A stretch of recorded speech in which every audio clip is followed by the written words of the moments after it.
Hello, I'm Adam, And I'm Adrian. and welcome to Cast from the Crypt. Today we're talking about a Christmas classic in this lovely month of December. We're talking about Gremlins.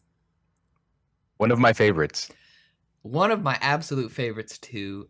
Growing up, this was a childhood favorite. I loved this movie as a kid. I'd watch it in the summer. I didn't care. I watched it so many times. I've seen this movie a million times. Too. I've seen it definitely more times than I can count on 10 fingers. And uh, now I pretty much only watch it in December, and that's just because I don't like Christmas movies very much, and it kind of fills that void. But like you, I used to watch it all the time, and it's still one of my favorites. I Yeah. mean, it was a childhood favorite, but I still love this movie. Growing up, I never really considered it a Christmas movie, but rewatching it, it definitely is. It sells Oh, itself for as a sure. Christmas movie. It's Christmas themed. But the I guess the reason I never thought it was a Christmas movie is because if you think about it, it does not have to be.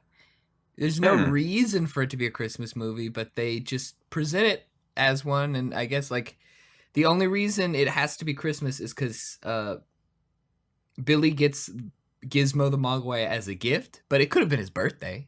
He Yeah, could have just it gotten could a have been gift. anything. I Yeah, mean, he could have found it himself. They could have cut the father finding it storyline altogether. yeah, it didn't need to be Christmas, but they just, I guess, really wanted it to be a Christmas movie. So I'm glad. Yeah, I am too. I mean, it doesn't bother me, and I like all the scenes in the snow and stuff. I think it's fun. I will say, you're not supposed to get them wet.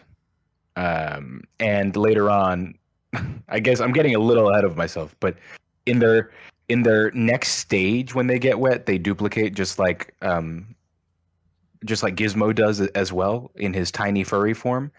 But they walk through snow, which gets them wet throughout a lot of this movie, Okay. and nothing happens. I do you know how much speculation on how Gremlins work has spawned ever since this movie came out? Like I've heard a million different like, You well, know what's how funny does is this no, I work? don't.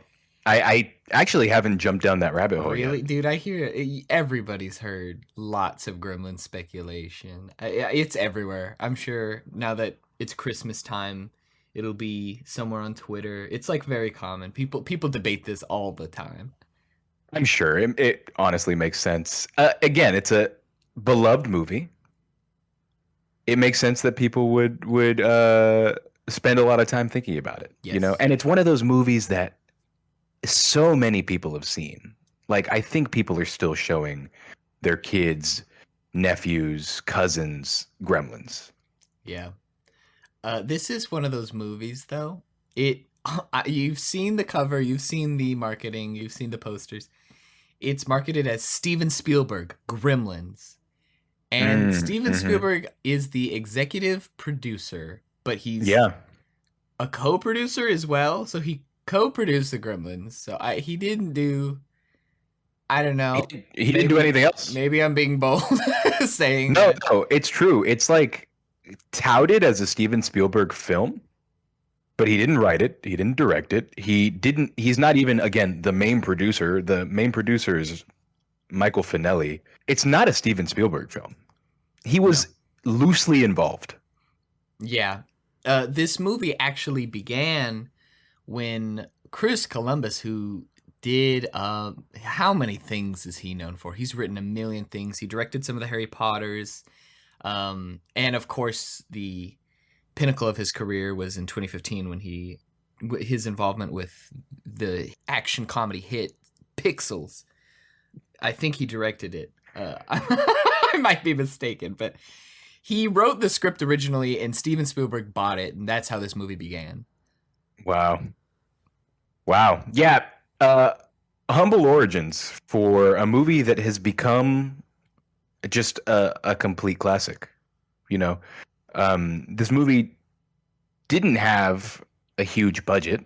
I mean, I guess they had 11 million, which back in the day was I don't know. 1984 was seeing some high dollar films. I'm gonna say that's not that much money. Yeah, okay. It's not. It is like a good deal of money, especially for Gremlins. I feel like the production cost did not need to be that high for this movie, but this movie does kind of have like a home filmed B movie feel, even though it's really not. It does. It But does. for a Spielberg joint, 11 million is not much. But Even see, again, it's not even, that only adds to the fact that it's not a Spielberg joint. And you got to think about the movies that came out this year, right? This came out in 1984. We're talking Terminator, okay? That came out. We're talking Temple of Doom. We're talking Ghostbusters. We're talking Nightmare on Elm Street. yes, The Karate Kid, Neverending Story. There are a lot of movies that came out in 1984 that had large budgets. Karate Kid may be among those having the smallest. Um, but the 80s are known for their they're big. extreme movies. These blockbusters. Yeah, this was a big year. Yeah. Yeah. Um, Yeah. This year in particular. I agree. and okay. Well, it's funny you mentioned Indiana Jones and the Temple of Doom because you know what I'm about to say probably. Indiana Jones and the yeah. Temple of Doom, as well as this movie, were the straws that broke the camel's back. And after these movies came out, they created the PG-13 rating because I guess these were a little too much for kids at the time. And maybe I get that with Temple of Doom. They're pulling out Beating Hearts and stuff, which also a movie I loved as a kid. Oh, yeah, me too. But Gremlins is a kids movie. It's for children. The fact that they were like, this should be PG-13. We have to make a new designation is really funny to me. Yeah, I didn't know that, but it makes sense because whenever I was watching it, I had a Blu-ray of Gremlins. I don't know where it is. I mean, I own this movie. I do love it a lot. But I ended up having to watch it on HBO Max because I couldn't find my disc. And I was shocked to see that it was PG because it's certainly not a PG movie. I mean, it makes sense that they had to do that. People die. Like, people are killed. There's drinking, smoking, I guess some suggestive stuff amongst the Gremlins.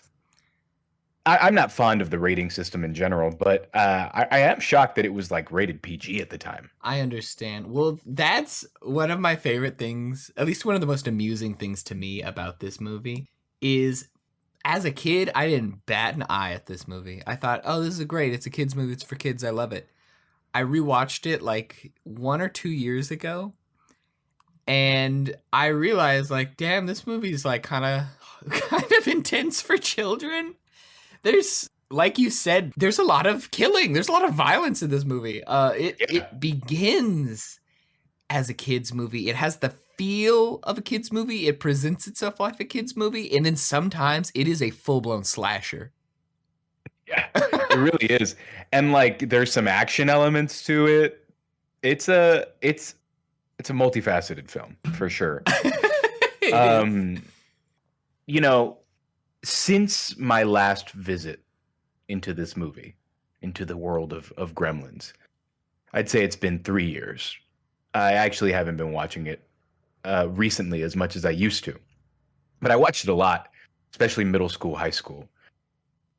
But I was honestly kind of taken with how multifaceted the film is, with how much talent there is in this movie. And I'm not just blowing smoke here. Like, I think that this is a really well done kind of comedy horror movie.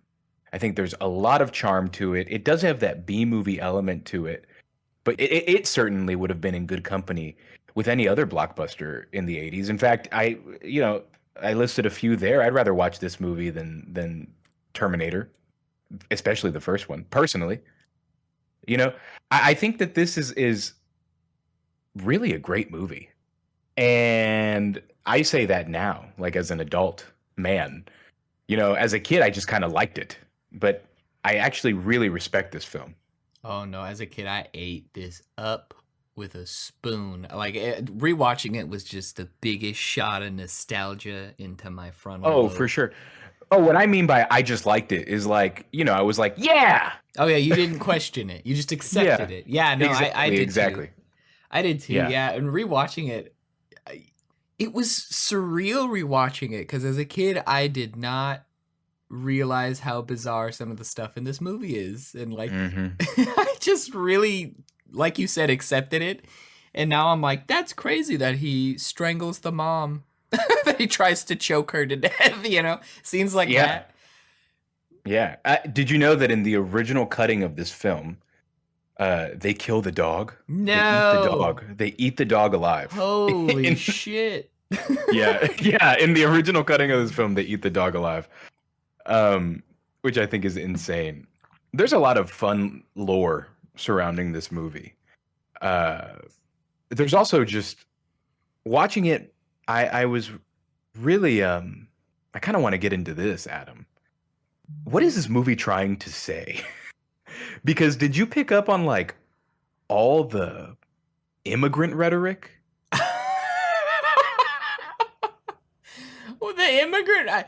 There's this one character talking about foreigners, but other than No, that, oh no, but it's so much that larger and than then that. of course we can get into the movie. I guess at the very beginning when they go to Chinatown too. But Okay, yeah, so there's that element. There's the comment at the end by the older man, the older Chinese man that owns the shop where they get the mogwai, where he says that Western civilization can't handle this yet. Right? There's more than just a few comments about foreigners. Like that man talks about them getting into your machines, right? And this, of course, juxtaposed with the main character's family is he's a defunct salesman, like a defunct inventor who's trying to make machines and they never work. I don't know, man. I was getting some weird vibes from the movie, or at least I was picking up that they were trying to say something. I well, really don't think I'm overthinking it. I think okay. There's some explanation needs to go into this. Yeah, there's some of that. It's 1984. It's not nuanced. It's supposed to be very like cookie cutter white bread, suburb happy Christmas family, and with that comes uh, a shadow behind it of xenophobia of this like, you know, Yeah. white focused Caucasian family, perfect family unit, happy married, the typical 50s American Mm-hmm. idea of what a family is. But this movie, there is that one character. Okay, so there was folklore, evidently, that in World War II, the RAF, the Royal Air Force, had these like folk legends that there were gremlins that would get into the planes and mess with them anytime there was a malfunction with a plane or something went wrong on like an air base. They would say like, oh, gremlins did it. And that evidently is the idea that spawned this script. And that's why there's this character in the movie who claims he used to be in World War II, and that gremlins would come and mess with the machines, and that foreigners put gremlins in the machines. It's all from this weird like urban legend that came about during World War II. Well, he also. So let's talk about it. What's his name again? Murray? Yeah, I think the character. Yeah. So Murray is the neighbor of Billy Peltzer, who is, of course, our protagonist in this film. And he's your like classic xenophobic neighbor. That. Classic 80s xenophobia. Yeah, yeah, I should say. Um, but I think it extends further than just that one comment, right? And I can't quite put my finger on it. And I didn't watch this movie alone, and I wasn't alone in this opinion. That it seemed to me like, given that he has a snowplow that he loves, and he's always in the snowplow, this Murray fellow, and in the beginning he talks about how it's made in America, and he's very proud of that fact because you can't trust foreign parts. And he has a whole thing where he talks about Billy's foreign car and how it's a piece of junk, and you shouldn't trust the foreign parts. This, of course, this monologue being delivered before he even gets into the gremlins and the machinery bit, because he does tell that anecdote a little later. But he later on gets his machine, his snowplow, serviced. And did you pick up that he says, they put a bunch of foreign parts in it. It's no longer the same. And then he gets killed by the gremlins with his plow. He and his wife are murdered with his plow. And there's other things sprinkled throughout. You hear, I think even Mr. Peltzer, Billy's dad, talks about people losing jobs at some point. I mean, there is a lot of commentary. Maybe not on purpose, right? Maybe it's just a symptom of the 80s and what was going on back then. But I don't know. I wanted to throw that out there. I wanted to know if you had heard it. I think if you had picked up on it. I think it's a symptom of multiple things to do with the time. Like I said, a symptom of that urban legend, a symptom of the inevitable whitewashing of America that comes with these cookie cutter suburb family representations. And I think that all accumulates to put that in the background. And then, of course, at the beginning of the movie, we see the father of Billy Peltzer. What's his name? Mr. Peltzer? Randall Peltzer's his name. Randall, yeah. Rand Peltzer is his name, yeah. And this little boy is leading him through Chinatown into this basement. And it's his grandfather's shop. He's going in there to get a present for his son because Christmas is coming. A very simple plot to begin with. And they go into the basement and it's immediately the 80s. It's very Temple of Doom, mystic Orientalism times 10. It's so dramatic. So it's racist. Yeah, absolutely. We can say it. It's no, racist. Absolutely, yeah. I mean, the guy has one contact, like miscolored. He's got like a miscolored eye. A mystic wizard eye, because he's a Chinese wizard man, yeah. And he smokes a clay pipe that's really, really long. And then my favorite is he speaks, and it's like clearly an American guy trying to do an accent. No, I thought that like the entire time. The actor is Asian, but he's certainly Asian American because, like, you can tell he doesn't have a real accent. It's incredibly forced. And the name of this character, by the way, I don't think they ever say it. The name of this character is Mr. Wing. Oh, man. It is the roughest part of the movie. It's so rough. It is rough. It is rough. I will say I love the end. Where that last shot of Mr. Wing walking. Yeah. Into the distance, into the painted backdrop. Yeah. Oh my God. I made that comment as well when I was watching it. I love the painted backdrops that they use. They use them in the cold open and they use them in the end. And that's something they don't use in movies anymore. And I love to see them anytime there's a painted, because they're always so detailed for movies. They always look great. Well, now we have drones and green screens. Yeah. Bring back the painted backdrop. Yeah. Yeah, I agree. Every movie I'm thinking that has it. This movie, Dusk Till Dawn, and Killer Clowns from Outer Space, every time they use one, it's so charming, I think. I love it. I agree. Indiana Jones uses them a few times as well. Yeah. Heavily digressing. Yeah, but that's okay. That's okay. This is the kind of movie that does that to you. Yeah. I mean, it's funny, right? Because it's not a complicated movie. It's 106 minutes, not incredibly long. A simple premise, right? Guy walks into a shop, buys a mysterious creature. They do not understand the creature. Things go awry, but there's a happy ending, right? That's, I guess, a bittersweet ending.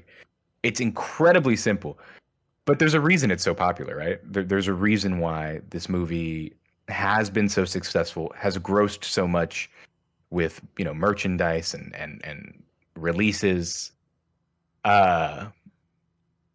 even spawned a sequel. Ooh. It's a simple movie that has just reached classic status. Yeah, it is an absolute classic. And like it like you were saying, it's simple, but the simplicity allows you to go down these rabbit holes, notice things about it, talk about it, and really Hmm. appreciate every aspect of it. Part of the charm of this movie is in so many different ways, is a perfect snapshot of 1984, of the time. It really is. Yeah. Not that we would know, I guess. No, which another fun fact that I read, the release date for this movie was June 8th, not December. Oh. So I guess, Oh. yeah, right? I don't know. Maybe How I'll read bizarre. into that and cut it if somehow I'm reading this wrong. But No, I believe you. I there's believe probably a you. story to that that I did not research enough. But I mean, who knows? It's it, now this movie is popular, but it's not without its critics. Uh shockingly, you know who actually really liked this movie? who? Roger Ebert. Oh, really? Good for Yeah. him. Roger Ebert saw it, gave it a 3 out of 4, which is above average. I think like the average is 2. When Ebert 2 stars when Ebert would review movies. He's just, yeah, he's a Um but he tough liked guy. it. Good. Yeah, I'm but surprised. you know, there are several people that complain about this movie, you know, having a thin plot, not being quite deep enough. And I don't know what they wanted from a movie called Gremlins about creatures. Yeah, they saw the poster. Did you think there was going to be anything of? Did you think you were going to sit and chew on some philosophical messages this movie presents to you? Then again, Gremlins. here we are talking for it, Here we talking are, about it. and here we are just dissecting it.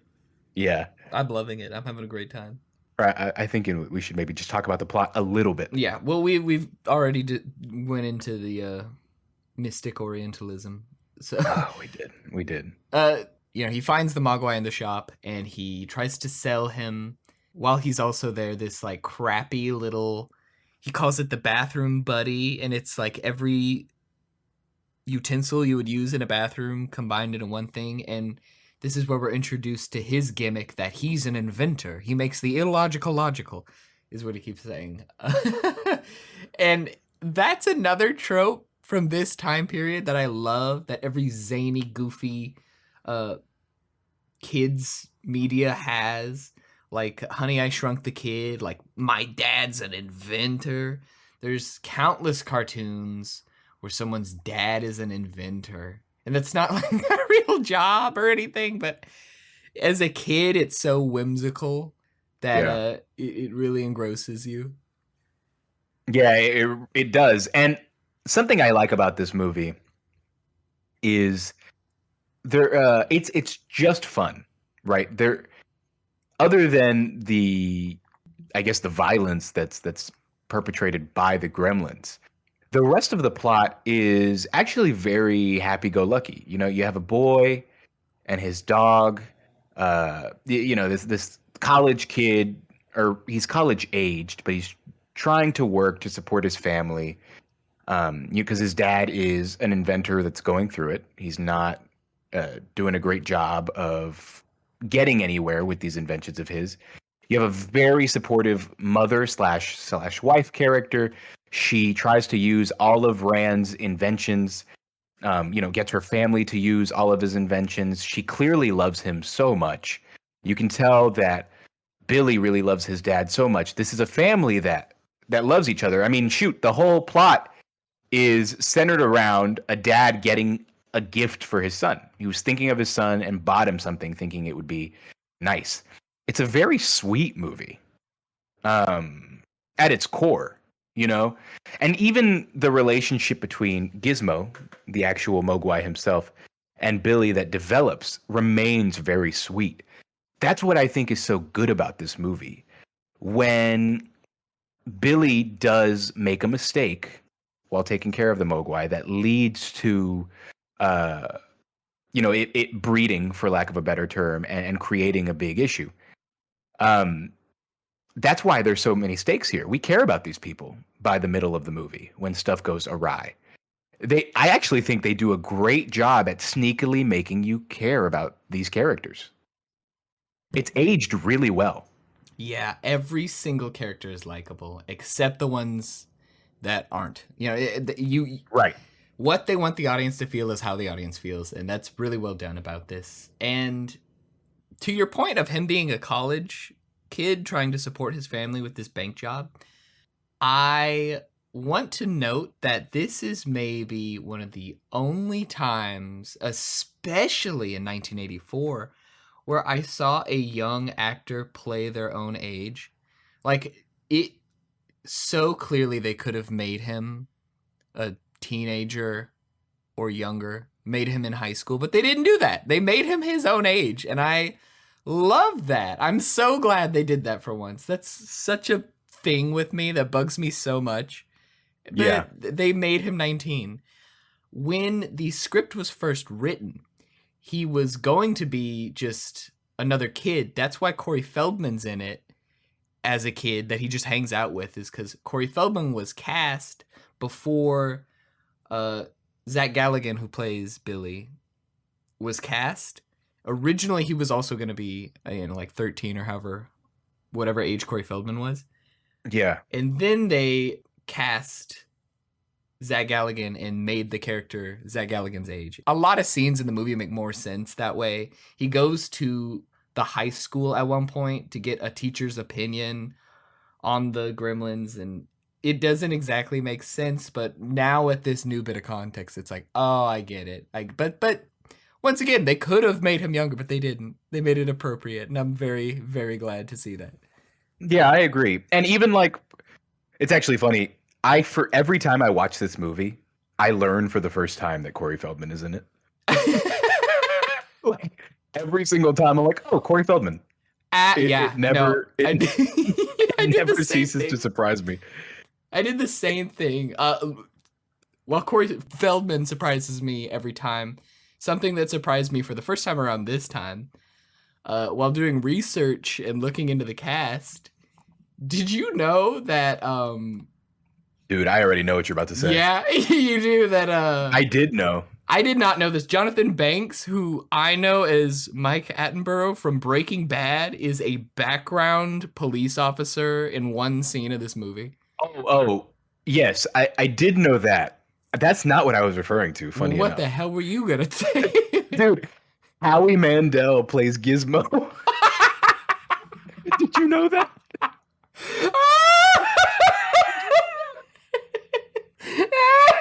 God, I hope you're laughing as hard as I am because I can't hear it, and I hope I'm not just obnoxiously laughing to myself. No, I am. Oh, okay, good. Oh, the mic probably gave out. I think it did. Literally, Yeah. I looked through the cast list, and as you said that, I saw Howie Mandel's little face staring at me from the screen. Yeah, Howie Mandel, famous God. soul patch abuser, Deal or No Deal guy, Canadian.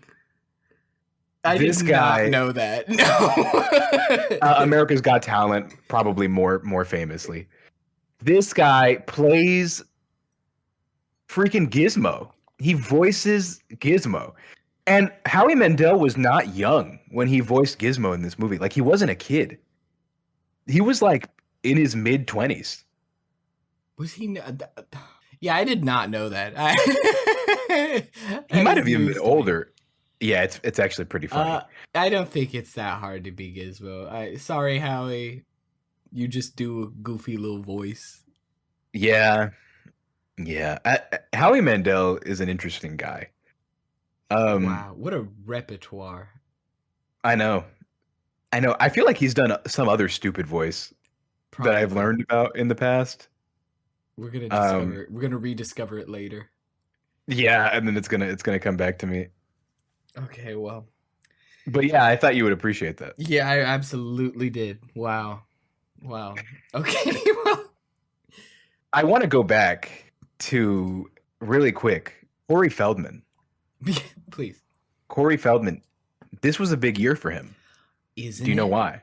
Is it because he's saw? also in Friday the 13th this year, isn't he? Dude, he's in the final chapter. Friday the 13th, the final chapter. Yeah.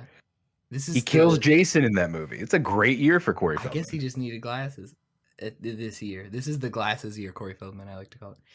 At Yeah. this time period, there was a tiny bit of land, tiny little piece of real estate in the suburb of Time that Corey Feldman absolutely owned. Oh yeah. But this tiny, like, couple year periods, Corey Feldman owned this time period. He was He did. the neighborhood scamp in every movie that required a neighborhood scamp. He really was. If there's a movie that you like from the 80s, Corey Feldman is probably in it. He's Right. I somewhere. mean, if you like the Goonies, boom, Corey Feldman. You like Friday the 13th, boom, Corey Feldman. You like Gremlins, boom, Corey Feldman. You like Stand By Me, boom, Corey Feldman. I could probably keep going. I just don't know that many Corey Feldman movies, but he did a lot. How old was he too? About 13? Could you imagine, like, you are working your ass off as one of the, like, biggest child actors in the Yeah, 80s, and now you're not 13, and you can just sit on the money you made from when you were 13 for the rest of your life. it's crazy. Yeah, Good for Corey Feldman. I know.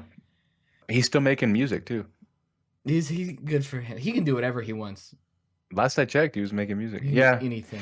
I know Corey Feldman's had a tough life, but like at the very least, he, I mean, is just an icon of this time. He sure did get work.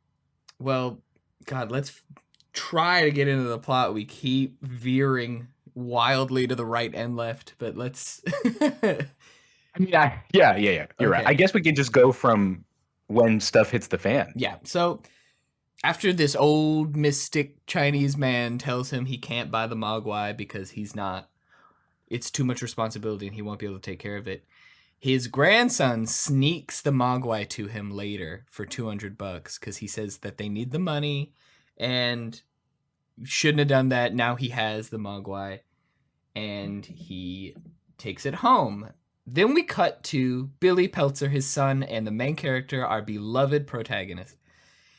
And he's going to work because he works at a bank. He's late. He's running there. He's bringing his dog and he's sitting at the bank.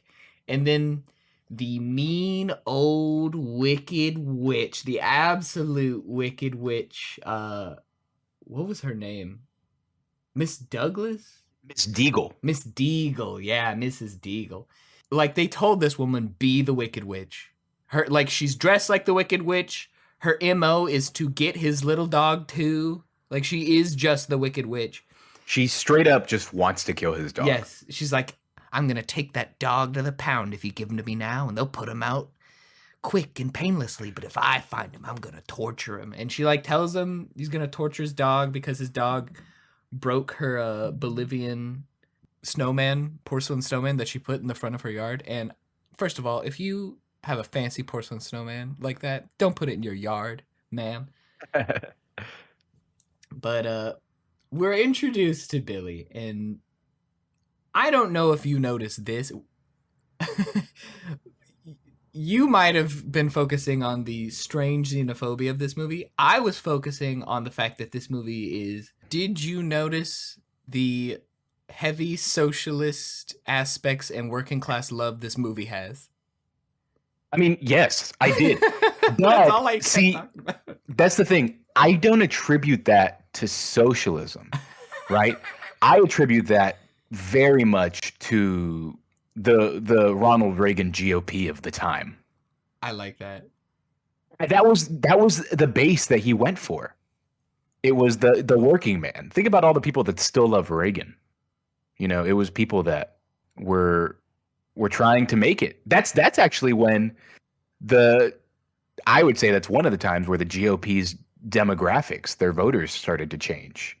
Well, I don't want to speak too much on this, but you know, I think that's when more quote unquote working people started to side with the GOP was during the Reagan administration. And I think that's what they were going for. I don't know, man. I don't know. Or maybe maybe they're all a bunch of socialists. I don't think they're a bunch of socialists. I think I'm being dramatic, but look at it. They're all under hard times. They're trying not to close down this bar. They're trying to get it turned into a landmark because the evil witch woman who, guess what she is? She happens to be the landlord for like the entire town.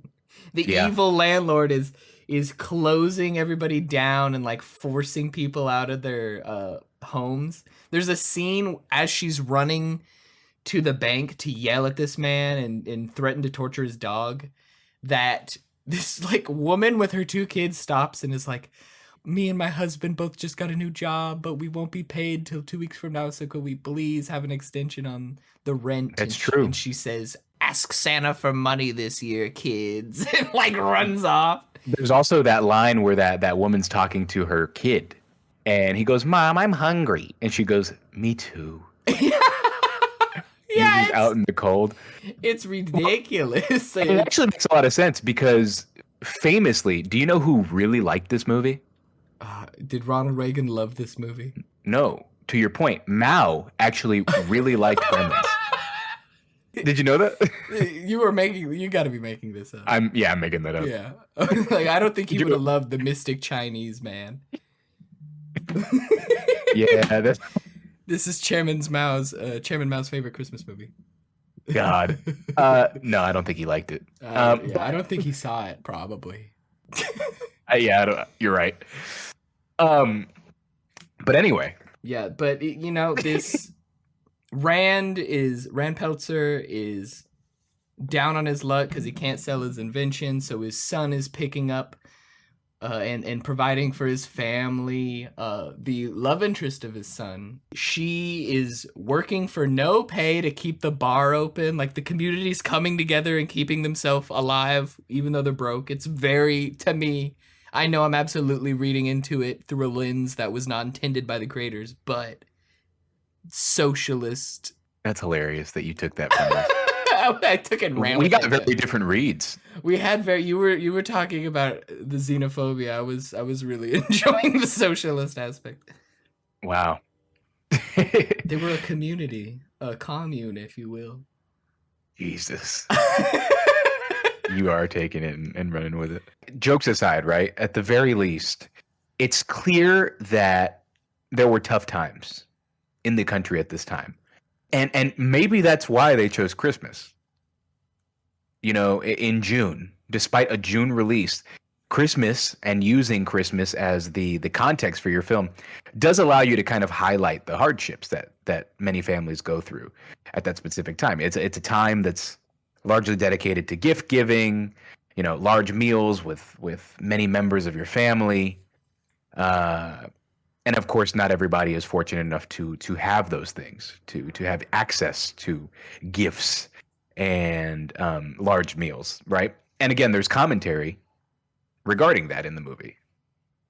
Yeah, with the characters that we see going to the bank. While they are all under a hard time, they still have a good Christmas. And I think that is the heartwarming takeaway from the movie. That's what makes it a great Christmas movie, is this family aspect. See, I would love to talk to, Chris Columbus or Joe Dante so they could just be like, y'all are so stupid. What are you talking about? I wrote a movie about a furry creature. And y'all are over here talking about Reagan. Absolutely. One thing I do love about this movie, and not everybody's going to agree with me. This is not everybody's philosophy, but I enjoy it. The child appropriateness is loose, and I think it should be loose in all things. I don't have kids, I know, but the Gremlins themselves, just, they have so many vices. They're little demons of vice. The only one that's like good is Gizmo. Yeah, he's the only good one. They're all smoking and drinking and being raunchy. And this movie has a lot of that. Murray, the neighbor who thinks gremlins are put in cars by foreigners, gets like dummy drunk at the bar. They all go to the bar after work. There are adult settings. They don't just hide part of the town that the adults would be a part in, like I think most kids media does. And that's what I mean when I say the child appropriateness should be loose, because it should also be real. And this is a good, better fleshed out town for it, I think. It Yeah, feels more like a small town community than just the kids. that's true. It does feel it feels lived in this town. I guess we should go ahead and in case you haven't seen this movie, Yeah. Billy gets a gremlin. Spoiler, yeah. Okay. Yeah, spoiler alert, Billy gets a Mogwai. He names it Gizmo. Actually, his father names it Gizmo. And he is told 3 rules. Okay. You can't feed him after midnight. Now, he's never told what happens, I should say. He's never told what happens if he breaks the rules. Okay. But you can't feed the Mogwai after midnight. You can't ever get it wet. And of course, you want to keep it away from bright light. The bright light is the least consequential of these because all that happens is they get blinded and it's uncomfortable. Okay. If you get it wet, it will duplicate itself. Actually, it won't duplicate itself because it doesn't create clones. But in a way, it gives birth. It gets wet, begins to bubble, and shoots out little fur capsules that then become, in a matter of minutes, other Mogwai. Okay, and those Mogwai each have their own unique personalities, and we see this as they explore them throughout the film. Now, the bit that's really problematic is if you feed them after midnight because they won't stay Mogwai. They will then become the Gremlins, the titular Gremlins, who are like scaly and reptilian and incredibly mischievous and evil, conniving little creatures. And that is where we have our movie. That's what creates the movie Gremlins. Yeah. And they make an emphasis on the don't feed them after midnight part. Right. One thing I love about this movie is nobody bats an eye at Gizmo. They're like, oh, it's a weird little thing you got there. Oh, it's kind of That's cool. true. Like, he's not a literal fairy tale creature who has bizarre fairy tale rules you have to follow. Like, I would shit a brick. My jaw would hit the floor if I saw a gremlin. A literal Right. gremlin. Corey Feldman walks in to Billy's bedroom and sees him, and he's like, "Oh, hey, little guy," completely unaffected by the fact that this thing. I mean, it's not a Jim Henson creation, but it might as well be one. It is the most foreign-looking thing I've ever seen in my life. It looks like a Martian, like you found this on Mars. This does not exist on Earth. And that's just completely lost on every character in this movie. Not one of them comments about how just ridiculously, like you said, fairy tale Gizmo is. Yeah, when shit hits the fan and Billy goes to the police station to tell them what's happening, the police don't believe him, one of the police being Jonathan Banks, of course. And then he produces Gizmo. He's like, look, they're real. I have a gremlin. And they're like, oh, he's cute, isn't he? But he's not scary. I don't think he could pull your arm off or anything like you're saying. They still don't believe him after he produces a gremlin just because it doesn't look like the gremlins he described. Like he's pulling their leg. Like, oh, this gremlin is real, but the other ones I mentioned are not. Nobody cares that there is a gremlin. Yeah, not at all. I mean, it's incredibly very 80s of them. Yeah. Like just this the mysticism and how people just believe it.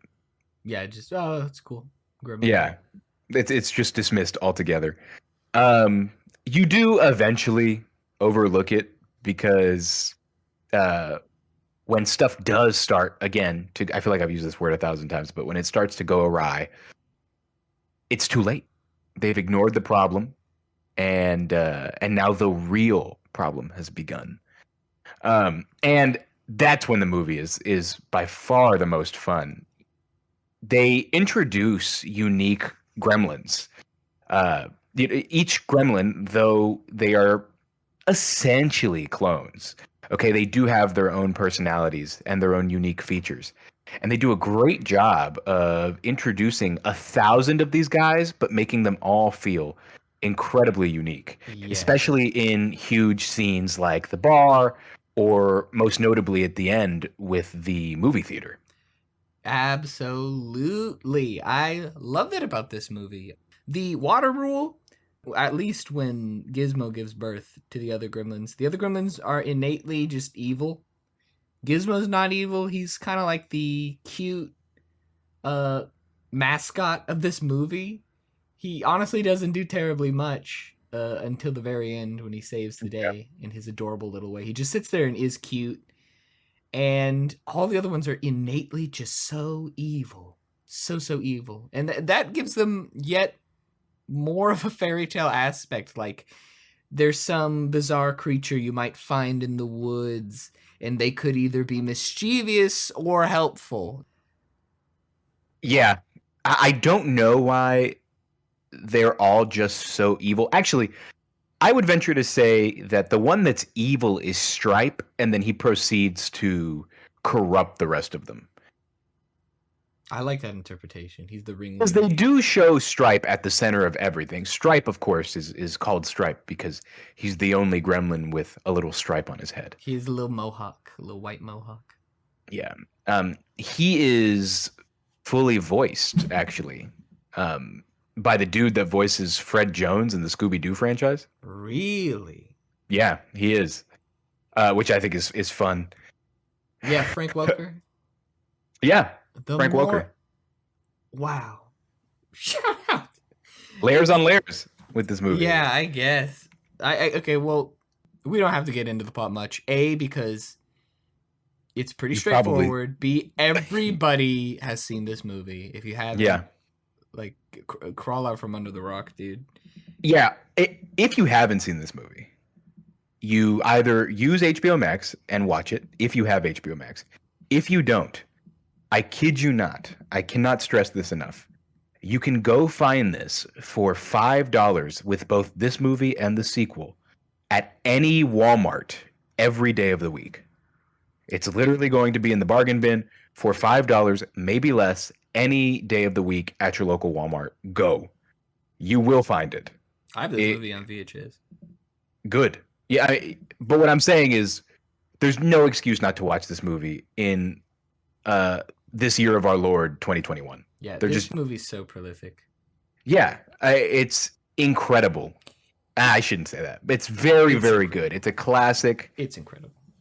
You're right. It is incredible. And if you haven't seen it, I'm telling you, you're lagging because you can get a copy anywhere. You can rent it on Amazon for $2 if you don't feel like going to your local Walmart. You know? Yeah. And this movie's prolific in more ways than just it's everywhere. It spawned this whole weird genre of gremlin ripoff movies, most notably with Critters. We had Trolls, Troll 2 even. And I actually watched one the other day called Ghoulies. That was probably the worst movie I've ever seen. Ghoulies is one of the worst movies ever made. Have you seen Ghoulies? I have. No shit. I can't believe. We might need to talk about Ghoulies because it is one of the worst movies ever made. Yeah, my friend who I watched this movie with, I also watched Ghoulies with. So yeah, also Critters we need to talk about. Yeah, we got a queue for these movies.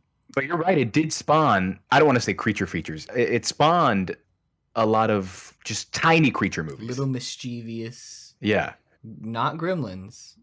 No. Maybe critters, maybe monsters, maybe ghoulies, you know, even the names.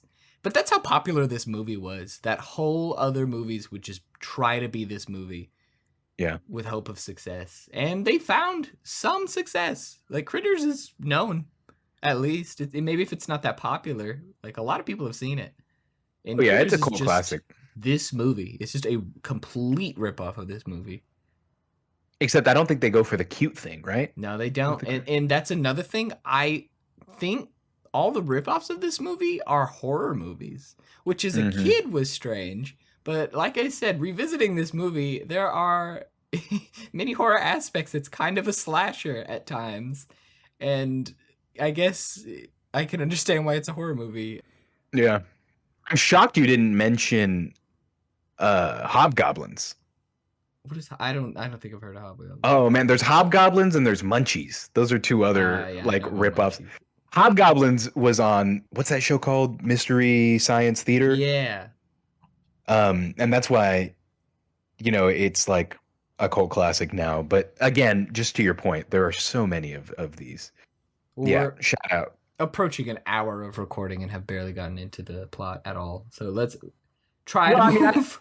I don't think we have to. Well, there's a few scenes I want to discuss. So Okay, go ahead. after I want to specifically talk about when this becomes a horror movie. After the evil Mogwais trick him into feeding them after midnight by cutting the cord to his clock.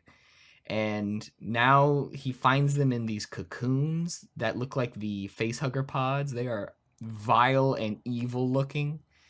And he takes one to the local high school so he can show his old high school science teacher. And then eventually the pods hatch. There's evil gremlins. Stripe escapes. Yada, yada, yada. We know the story, but the high school teacher is the first kill. And he's actually like killed. It's amazing. I rewatching it, I was like, dang, they really do just kill this guy. The gremlin escapes, and I guess I don't know how they kill him, but they find his body like underneath his desk. And then that's when we get Billy fighting the first gremlin.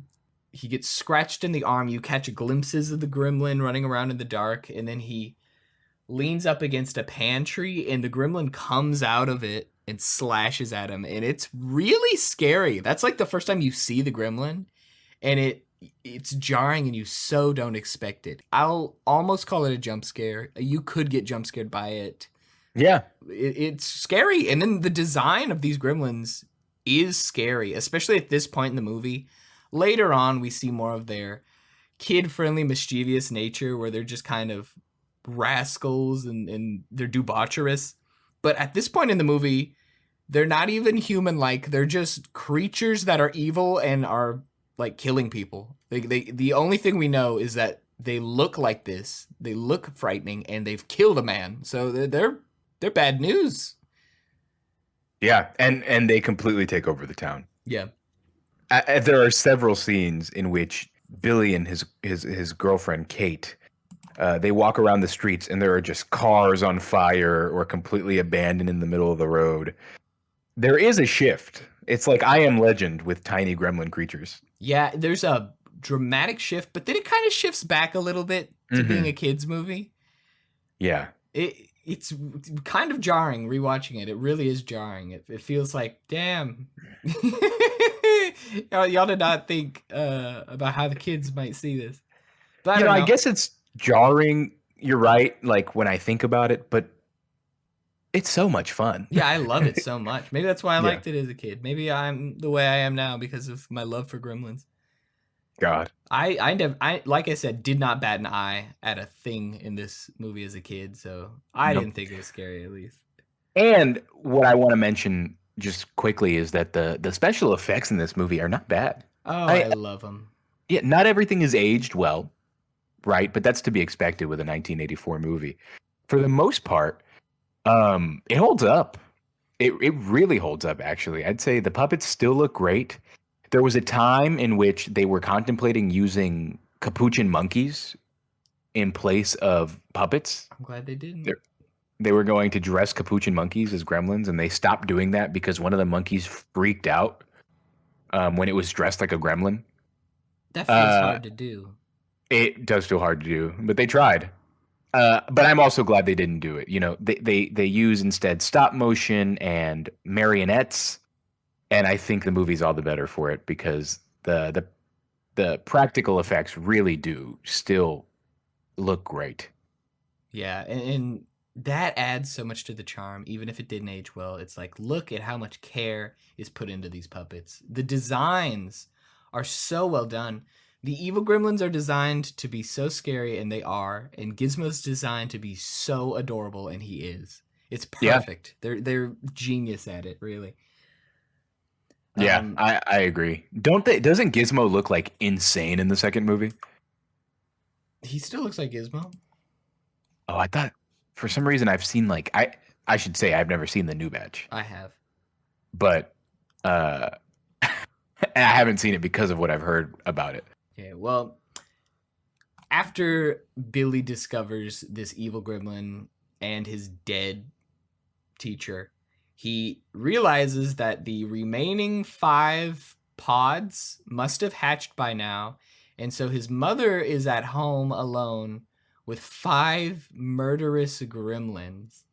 And let me tell you that Lynn Peltzer in this scene, she's, fun, Christmas loving kids movie mom. And then at this point in the movie, she does a 180 and she turns into Sigourney Weaver and Alien. She becomes like the last bastion of hope between Gremlins and the rest of the town. And she, there's a scene where she has 2 kitchen knives and she's looking around for these evil creatures. She goes upstairs, finds them hatched, and sees that these evil looking pods have hatched, and she looks terrified. And then from downstairs on the record player, we hear, "Do you see what I see?" Just this happy Christmas song. And it's amazing tension. Like, this is the part of the movie where this is a great slasher. It really is. It's really good. And the kills, man. She uses her husband's inventions to kill them. Not all of them, but there is one kill. She enters the kitchen with her wielded kitchen knives, and one of the gremlins is like eating something out of a meat grinder, like a little animal, and she just shoves its head down, turns on the meat grinder, and it proceeds to fling green blood all over the place. And in the same kitchen, she puts one in the microwave and watches it explode. I mean, she watches every second of it. Yeah, and mind you, we watch every second of this. All this happens on screen, and it is as gory as it would be in real life. She just sticks this gremlin in a blender and another one in a microwave, and it explodes. And there's green guts and blood everywhere. It's so violent. It's a great sequence. It's a really good sequence. In the way they attack her too. There's another one hiding in the Christmas tree. In another moment of fantastic tension building, she has this knife, and a stocking above the fireplace is moving, and she slowly runs to it, and the tension's mounting, and she slashes it. And it's a wind-up toy robot. It's not the gremlin. And then from the tree, the whole Christmas tree falls on her. There's a gremlin in it trying to attack her. And it's so vicious. Like, she's getting clawed up. She's this horrible scratch on her face. And by the end of the scene, the gremlin has a scarf wrapped around her neck, and he's pulling it from behind like Anton Chigurh in No Country for Old Men, killing that guy with choking that guy to death, choking that police officer to death. It's like that. It's so intense. He's choking her to death, and you can see her struggling for life. It's ridiculous for a kid's movie. Yeah. She's, of course, saved by her son. But as I mentioned before, I mean, they were looking to kill the dog even in this movie. Yeah, no one was safe from the gremlins. And no. As goofy as the gremlins are at times, also the stakes are high. They will not think twice about killing you. No, they won't. The way she's saved from her son too is metal as hell. He runs in, grabs a sword off the wall, chops the gremlin's head off, where it flings into a fire, and you see its burning skull. It's ridiculous. And it's screaming in the fire, by the way. Yeah. Wow. He's got like his family has like Scottish dancing swords on the. Yeah, it's like a Mastodon album cover. This screaming gremlin skull. It's crazy. Oh man, yeah, this movie rocks. It is. I frankly feel bad for you if you haven't seen it yet. Yeah, it's a great kids movie, a great just Christmas movie, and a great slasher, all in one fantastic movie. Yeah, if you need a Christmas movie to watch, this will fill that void. Just make sure that you're down for a creature feature with some gore. Yes. Okay, not crazy gore because it's still PG. Child appropriate gore. Yeah, it's child appropriate. Evidently, gore. debatably child appropriate gore, but in my experience, child appropriate gore. I mean, yeah, I think as far as like modern PG-13 standards, I'd say this is pretty light. Yeah, I would too. After this, though, Lynn has managed to kill all the gremlins save one. That dastardly Stripe has escaped, and Billy's chasing after him with his Scottish dancing sword.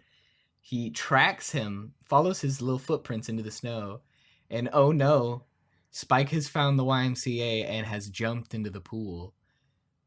If one spilled cup of water on one gizmo can produce 5 gremlins, how many gremlins will an entire pool produce?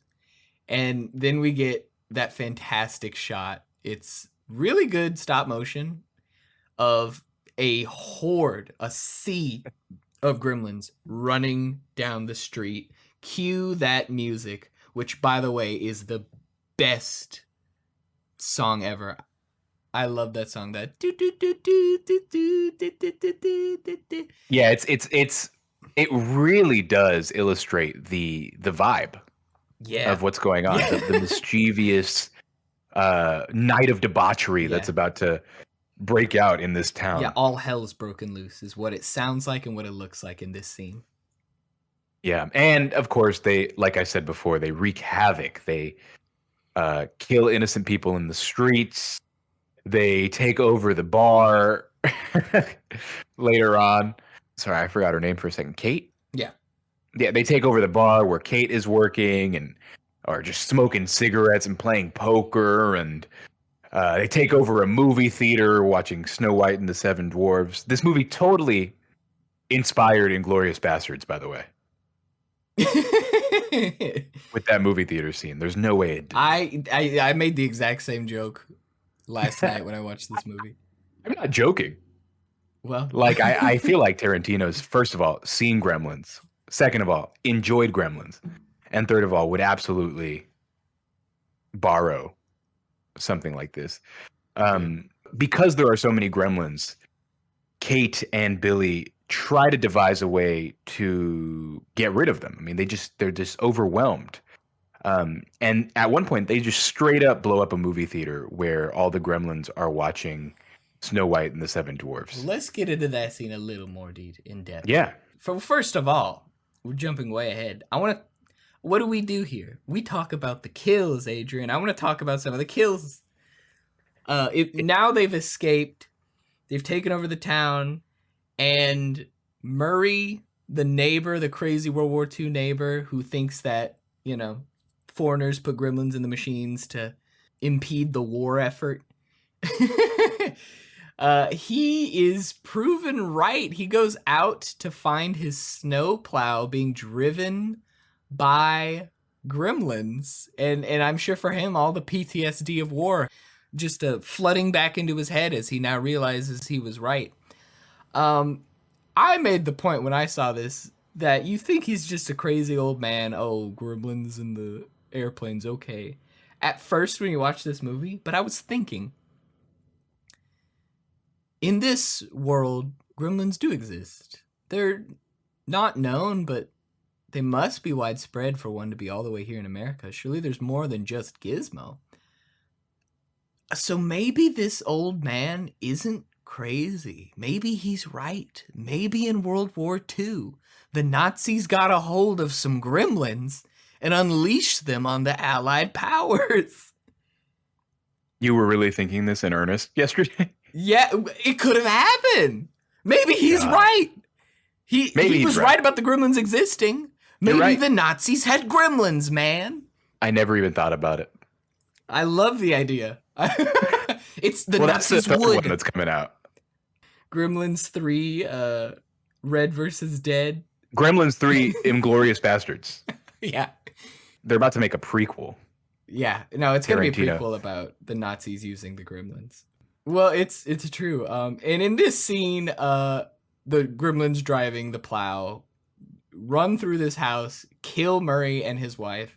And it's almost a little mean-spirited because his wife is barely in the movie, but she clearly is just like a sweet old woman who loves Christmas. She's like singing Christmas songs and baking cookies. That's all she does in the movie.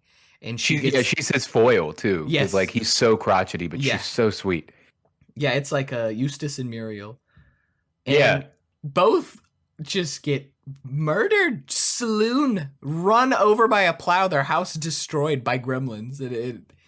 And I think they also thought it was a little bit too mean-spirited because in Gremlins 2, the new batch, they bring Murray back. I think Murray Futter is his name.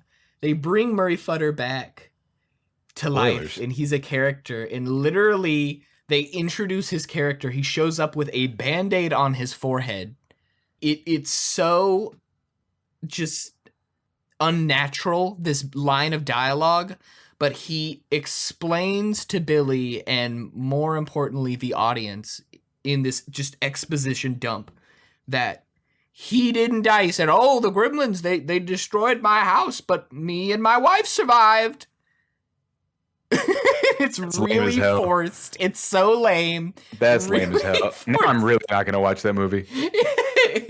It sucks. And you didn't really, this character wasn't that big in this movie anyway. You didn't need him again. No, you didn't. And like, he was mean. You didn't.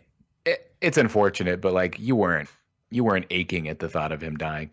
Yeah, you forgot about it pretty quickly. Yeah. After this, mean old Mrs. Deagle hears Christmas carolers, and we find out she's a crazy cat lady, because of course she is. She goes to dump water on them. She opens the door to throw water on them, and the Christmas carolers aren't children. They're gremlins. And one snuck into her house and messed with the electric chair she uses to get down her staircase. And her house is a mansion also, because once again, she's the evil landlordess. And she runs back inside, gets on the little chair and presses the up button, and it shoots her up like a rocket ship. She flies through the roof and out of the house and is just shot into the air and crashes down to earth and is killed that way. Mind you, she lands like straight on her neck. Yeah, absolutely.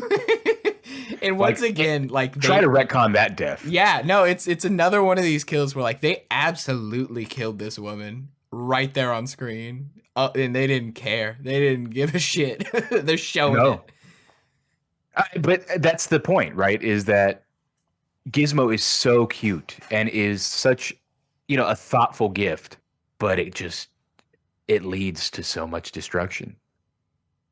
But then, up until this point, we've had gremlins being just evil and murderous. That's all they do is kill.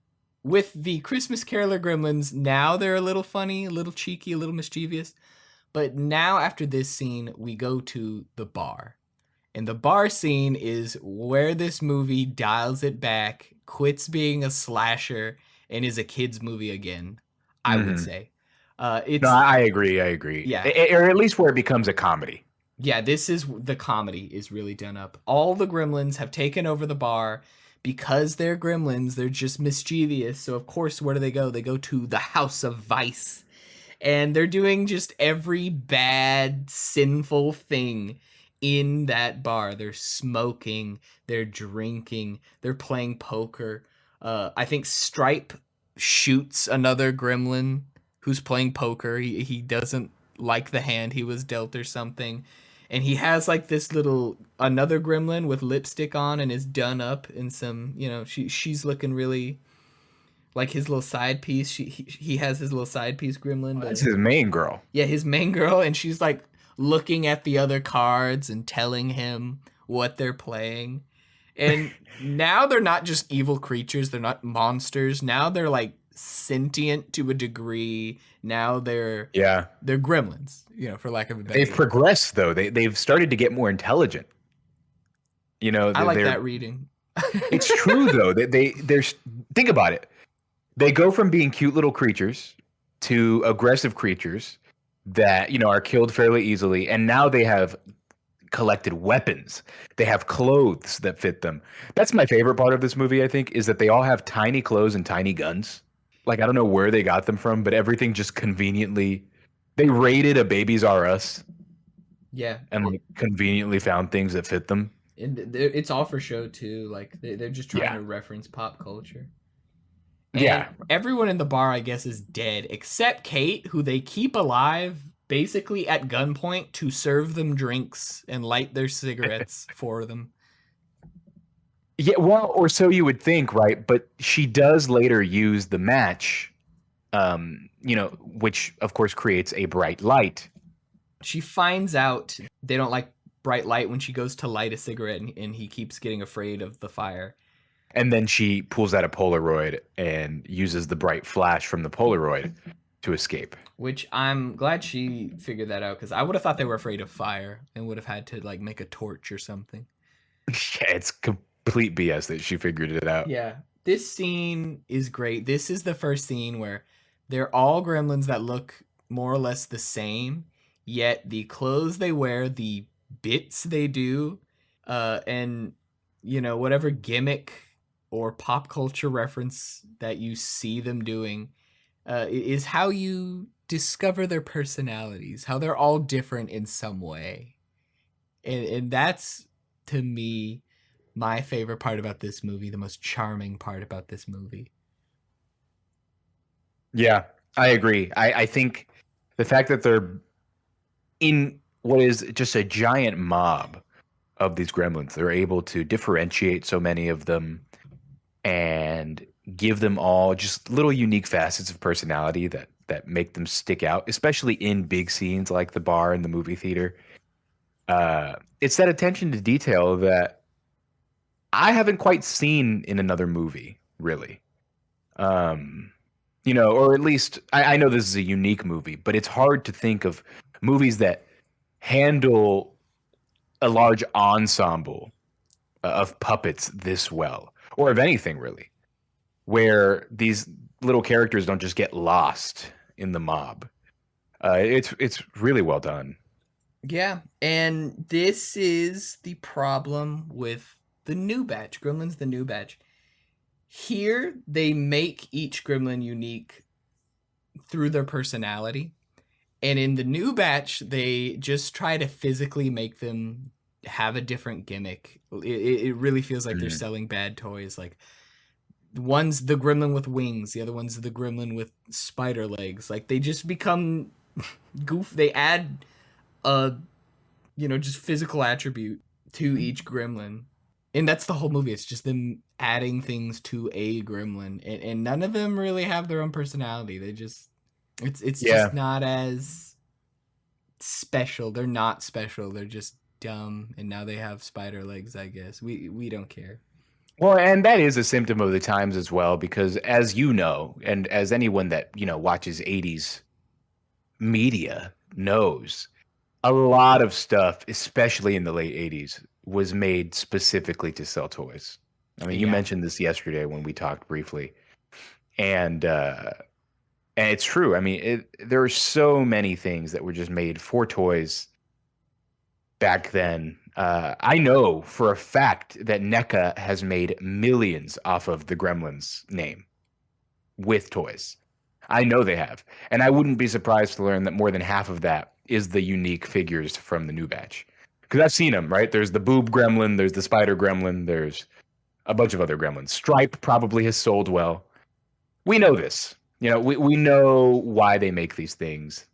And I'm just glad that this movie had a little more love in it than the average 80s creature pick. Because I even think E.T. suffers a little bit from that.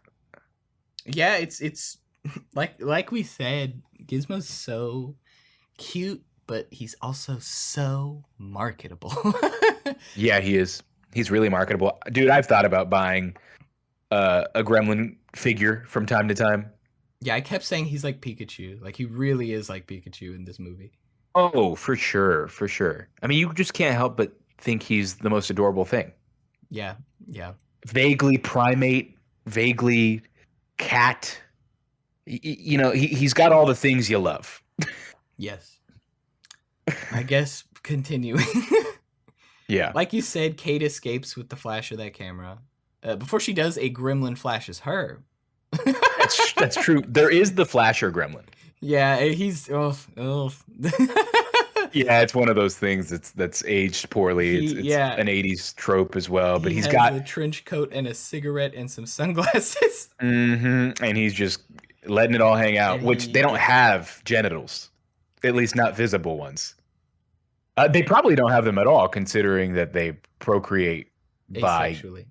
right asexually. Um, but whatever. I Yeah. digress. After she escapes, she meets up with Billy, and they're gonna go fight the gremlins, I guess. But this is here we have another scene where it is taking the movie is taken out of the realm of children and into the realm of just really intense graphicness. Kate keeps kind of mentioning that she doesn't really like Christmas, and here we get her backstory as to why.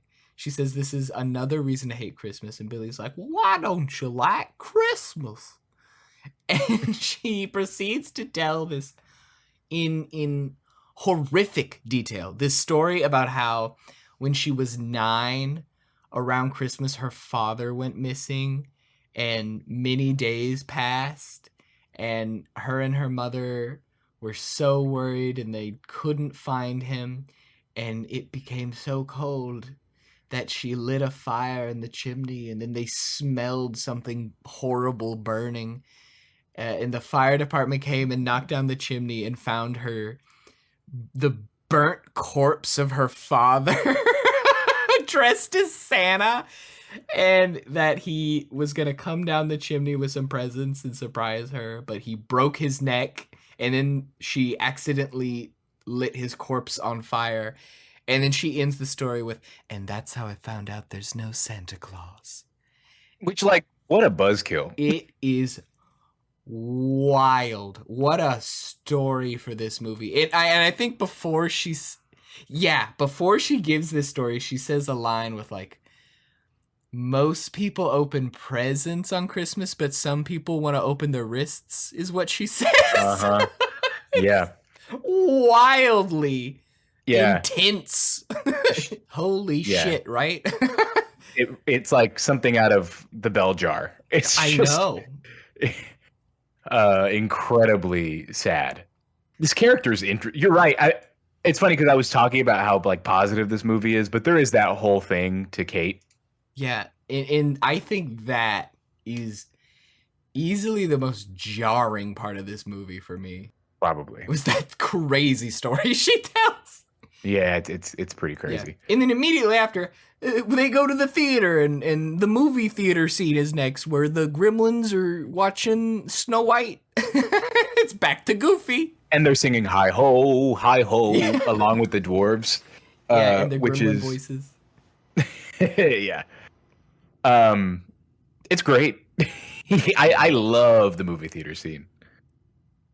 They're throwing popcorn all over the place. Again, you see those characters that you love. It seems like they've developed a hierarchy, excuse me.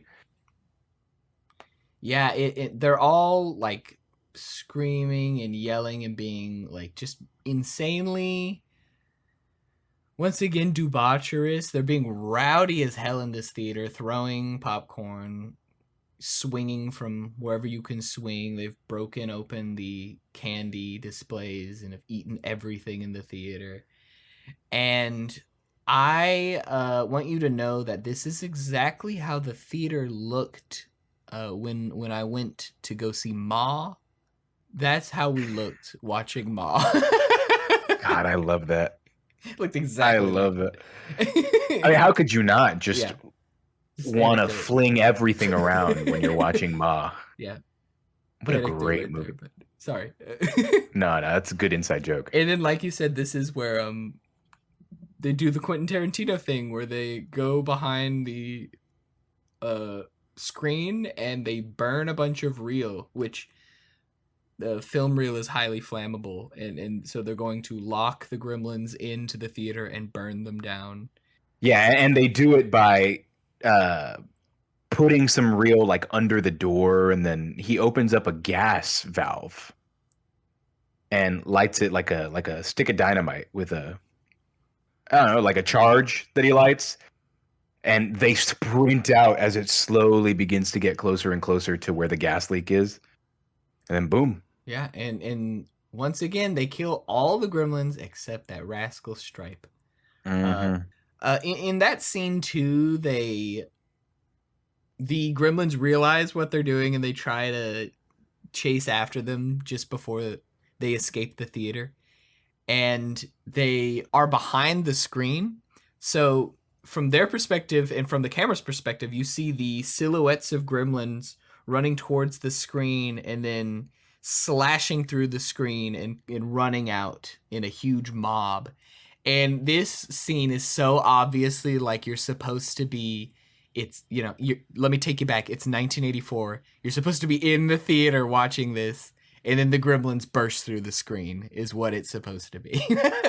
Dude, and that's funny because I thought about that as I was watching it, and I was thinking it's sad that this largely, when experienced now, will never be experienced the way it was intended to. Yeah, well, I mean, it's just that one scene, but I know, but it's one of those things. It's one of those visual gags that just it can't hold up anymore with the new age that we're entering. The thing is, though, I think Gremlins is so popular that it might be hard to, but you probably can find a cinema showing of this movie around December. That's true. So somewhere it is probably being seen like that, which makes me happy. It warms the heart a bit. Yeah. But then, like we said, Stripe escapes. He ends up in a department store, and they have to have the final showdown. Billy versus Stripe in this department store. They're going to put an end to the madness. And Stripe never really is goofy like any of the other gremlins. He's never cute. He's the villain. He's one-dimensional. Yeah, he's frightening. He's the most frightening gremlin out of all of them. Yeah. So this is where the movie once again goes back to like the danger is very present. Spike could easily kill Billy and is going to try. And throughout this department store, he messes Billy up, doesn't he? Yeah. Yeah, he does. And another thing that just kind of aged poorly, I guess, or maybe beautifully. Name a store where you can get any of the things that they use, other than like Walmart. I think Walmart's maybe the only store that you can get this many, this much of a variety of objects. Oh, I thought the same thing this whole scene. Yeah, it's great. There's like toys and candy in the windows, and then they go inside and there's a room. There's like a TV selection. There's sports equipment, and then later we find out there's a greenhouse, and it's like, what? I don't even think in the 80s there was a store quite like this. It had every single thing. Dude, you ever been to a Sears? Sears had all of this. All of this. In fact, I feel like it was a Sears that they were in. They just couldn't use the name. Sears does not have a greenhouse. Yes, our local Sears, which was your local Sears too, had a garden section. I remember it vividly. Do they sell chainsaws at Sears? They might have. They very well might have. Well, this is small town Sears. Yeah, you're right. This is small town Sears, which just speaks to how much variety they need to have in the small town. But it's a good scene, and then after he messes up Billy and gives Billy quite the ride, he of course Stripe reaches the like outdoor pond section, or I should say like the fountain area, the greenhouse. And he jumps into the fountain, hoping to replicate once again and essentially reset, make everything worse all over again. But who comes to save the day? Gizmo. And he's like very in Stuart Little fashion is riding in a little race car, a toy race car, and drives up a snow shovel, uses it as a ramp. And what does he do?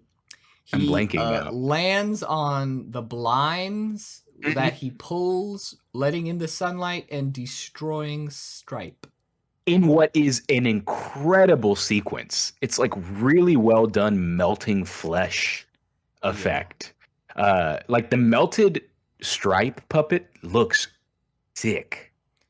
Yeah, and we even see his like skeleton melt, like his bones literally Hmm. melt, and he melts into just a puddle of goo. And I think if anything was to scare children in this movie, it was definitely watching the flesh melt from this gremlin's bones. Yeah. Oh God, I would love to have that melted stripe puppet. Yeah. I I hope mean, NECA makes a figure of that. I do too. It'd be a little drippy, but The end of the movie, Mr. Wing comes back to get Gizmo back, sees the havoc that's been wreaked, and then that's where he goes onto into his little mini monologue about how Western civilization just simply cannot handle the Mogwai, and when they are ready, they will get him back, and then we have our happy ending. yeah.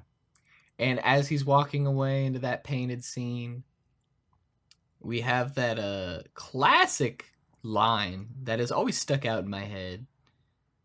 It was like, if something goes wrong in your house, before you call a plumber or an electrician or a carpenter, turn on all the lights, check under all the beds and in every closet or something, because you Mm-hmm. just might not know there just might be a gremlin in your house, and then cue the music. That is quite the way to end it, because it feels like they might be coming for you. They Yeah, might be messing with you, and maybe that's what would scare the kids too. Is like, this could happen to you, kids. and that commentary overlaid with Mr. Wing just walking into the painted background Yeah, all by himself. It's great. Great ending, great movie. Again, I cannot stress this enough. Watch this movie if you haven't. I'm gonna get my parents to watch this movie. Like, have I they don't not think they seen would it? like it. No, they don't like this kind of stuff. But I really want to convince them What do to you to mean do this so kind of because stuff? There's no movie like this. they don't like creature features, that kind of thing. But I think under the guise of a Christmas movie, I might have to introduce it to them this year. Yeah, you might as well. Gremlins, the gift that keeps on giving. Go ahead. Wow. Yeah, then those were our thoughts on the Gremlins. We had a lot of them. Wow. I hope you kept I up. feel satisfied though. I do too. That was cathartic. It really Uh, was. it's a fantastic movie, Yeah. and it's my whole life has led up to me talking about it for an hour and a half. Me too. Um, I just want to mention that again, you can find this movie in any Walmart. I'm not joking. Any Walmart, any day of the week. But you can stream it if you have HBO Max. Yep. Well, thank you for letting me talk about Gremlins for this much and this long with you, Adrian. Hey, any day. I love it. Any day, and especially in this lovely month of December. Mm, Merry Christmas to all, and to all a good night. Thank you for joining me, Adrian. thank you. Check those cupboards, Check people. those cupboards, people. Do not feed them after midnight. Thank you for listening. Goodbye.